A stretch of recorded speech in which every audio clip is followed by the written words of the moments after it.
We acknowledge that we were founded on the traditional territory of many nations, including the Haudenosaunee, the Anishinaabe, the Attawandaronk, the Mississauga and Mississaugas of the Credit First Nation, and now live on land that is home to many diverse First Nations, Inuit, and Métis people. We have many representatives working across this land now known as Ontario, and we acknowledge that there are 46 treaties and other agreements that cover the territory.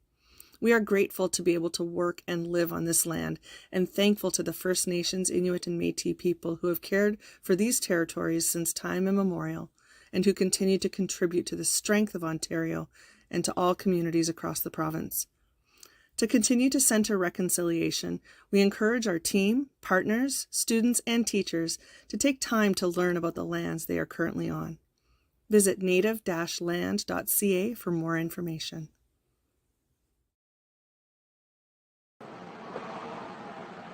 Hey, good morning everyone and happy Ontario Agriculture Week. My name is Rachel. I'm here with Farm and Food Care Ontario, and we're coming to you live from Thomas Brothers Farm Market just outside of London, Ontario. And I'm here today with Reg Thomas, and he is going to be giving us a tour about the market, a little history, and we're going to be talking about harvest and all things in season.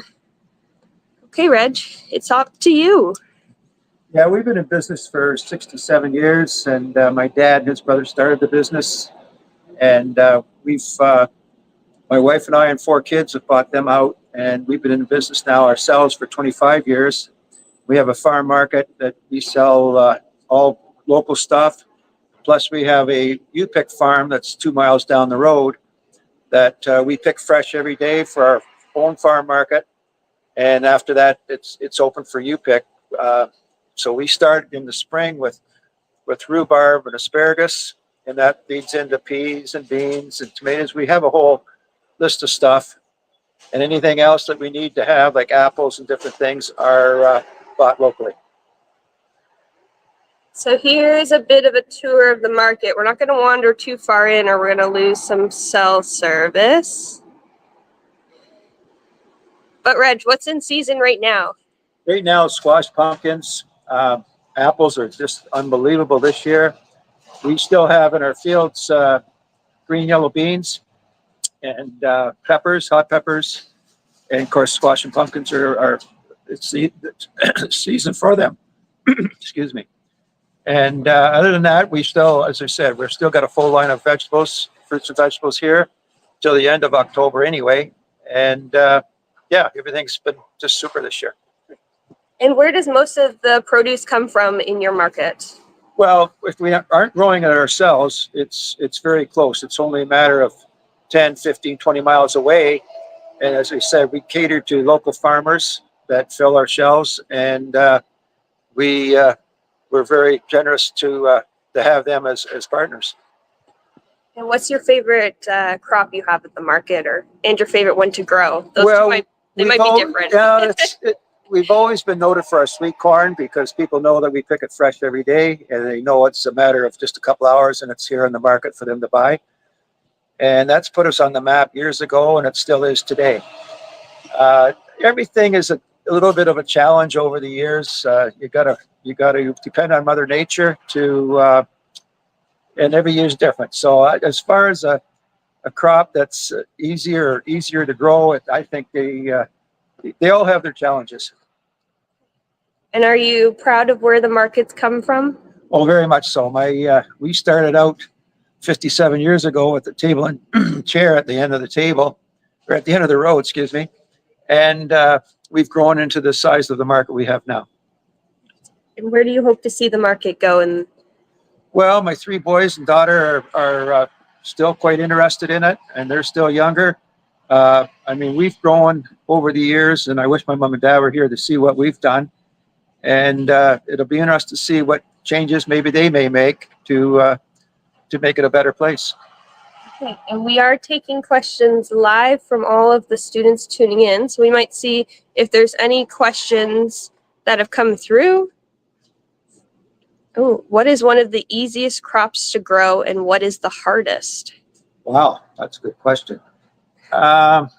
Boy, you look at at rhubarb or you look at asparagus, asparagus, you put it in the ground, you don't harvest it. You can take a little bit off the second year, and it's not full production till the fourth year. And once it's in the ground, it's good for 14 or 15 years. So that after the 3 or 4 years, it's probably, one of the easier ones to maintain because it comes back year to year. One of the hardest crops, they all have their challenges because there's a lot of diseases that are airborne that blow in, and you have to keep an eye on those things. And as I say, every year is different because one year you may not have any pest threshold, and another year you're dealing with a lot of that kind of stuff. Let's see if we have more questions coming in. Do you have the market during the winter? What do you do in the off season? Well, we are from a hockey family. We are quite interested in hockey. I grew up as a hockey player and lived my dream and played in the National Hockey League. And then I come back to the farm. The off season we shut down usually by the end of October or the first week of November, and put everything away for the next spring. We are working on machinery now, getting it prepared for next spring, and it's just like it's a year thing that you're always busy doing something.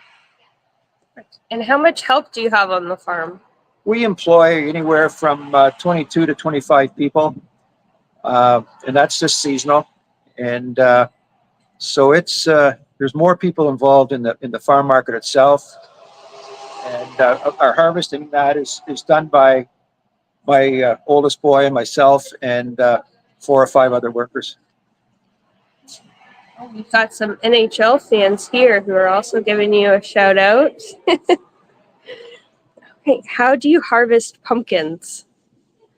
Well, pumpkins are fairly simple. I mean, you put them in, they're put in with the transplanter, and it takes maybe 90 to 100 days to mature.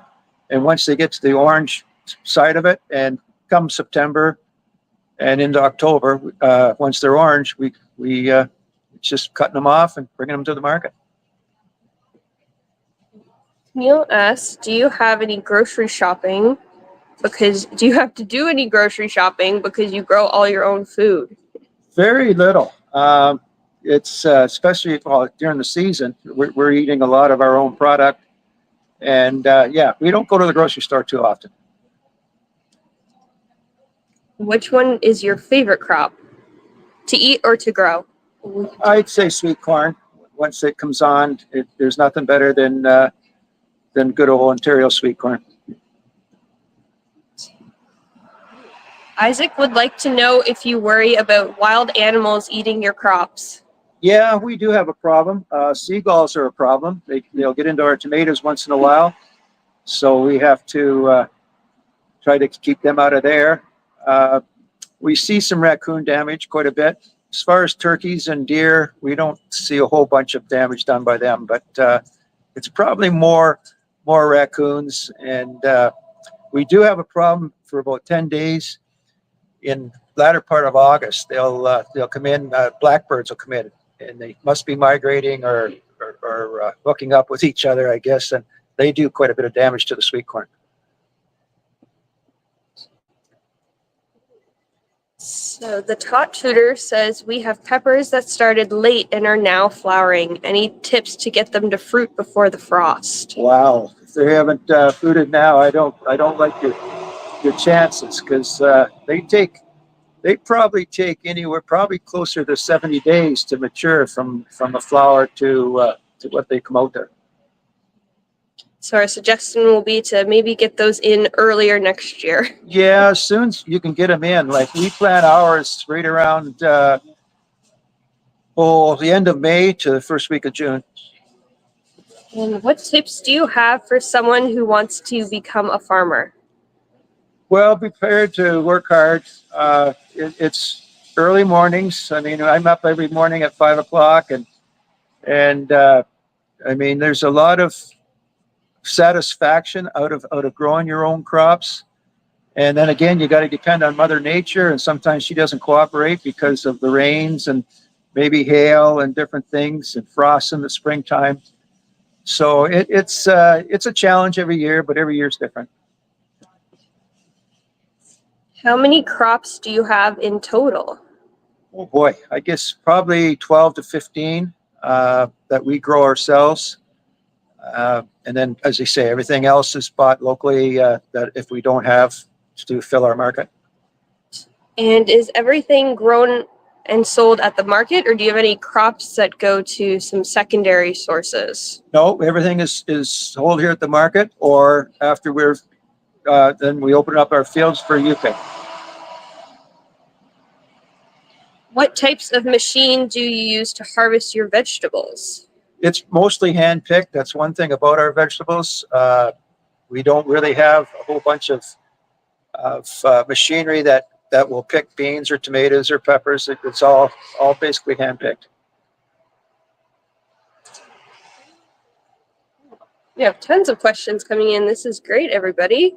Anne wonders, what is the biggest pumpkin you have ever grown? Wow, I think it might have been this year, and I think there's one that's close to 100 pounds. Do you use scarecrows or any other deterrents to keep animals away? No, we don't. We do have to deter it. We have to scare them a little bit. We do have a banger that we let off in the cornfield. But then again, it's funny how birds will get immune to it too, and they'll still come in and attack your crop. How long does corn take to grow? Well, you can get corn that starts at about 60 days right up to about 95, 97 days. So depending on what the variety is. So you got to stagger your planting so you got fresh coming in every day. Do you ever have a crop you planted that doesn't mature or produce? Yeah, you always have that every year. We stagger our planting, so you about every 7 to 10 days we're planting new green beans, and again, depending on Mother Nature, you may get frosted out with one of those plantings in the early spring, but the next planting is right there to come along. So. Yeah, there's always that challenge, but there is some that don't make it. What's your favorite way to eat squash? Oh boy, I like it with a little syrup on it. And, some people like it with butter, and it's and then you get down to there's probably 5 or 6 different varieties. So it depends on what variety you like, and it comes down to that. How long does the corn harvest last? We just finished picking about a week ago. We try to make it to Thanksgiving every year. And again, our plantings should have made it that way, but with the rains and then the hotter weather we had, it brought the corn on a little bit earlier. And so we ran out about a week short. Griffin would like to know which type of food has the most profit. Well, anything you grow yourself, I'd say probably your sweet corn for what your inputs are. I would think that would be your best bet. What team did you play for? Well, actually, I played. I was drafted by Chicago Blackhawks. I played 6 years in the World Hockey Association, and I played with the Quebec Nordiques. Do you find that there's overlap between being a hockey player and a farmer? Well, there's a lot of discipline. Early mornings. There's a lot of good and bad things about playing both, and it was just nice that I invested back in the farm when I was playing hockey, and I knew that that's probably where my future was going to lie, is on the farm, and I'm sure happy to do it. How many acres of crops do you have, and are you concerned about global warming? We got 325 acres that we farm. Global warming, I'm not totally sold on it. You go back years and years and years ago, and they had some different variety of storms too. And I think it's just another thing that's going to come back to normal one of these days. Like our winters haven't been the same for the last how many years, you know. But I think we're due for a bad winter, and we may get her this year.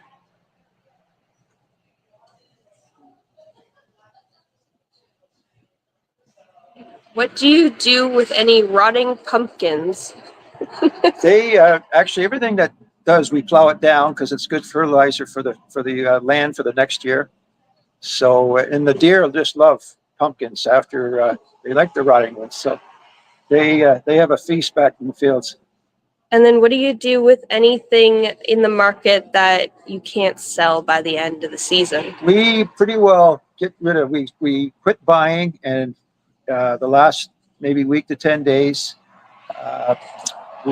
things get displaced or people come in and buy things out. And if there's anything that is canned or jarred, it will last another year. So we would open up in the spring with it. And then a grade 4 class would like to know how long it takes for a pumpkin to grow. About 100 days, depending on the size. There's different varieties there too, but roughly around 100 days.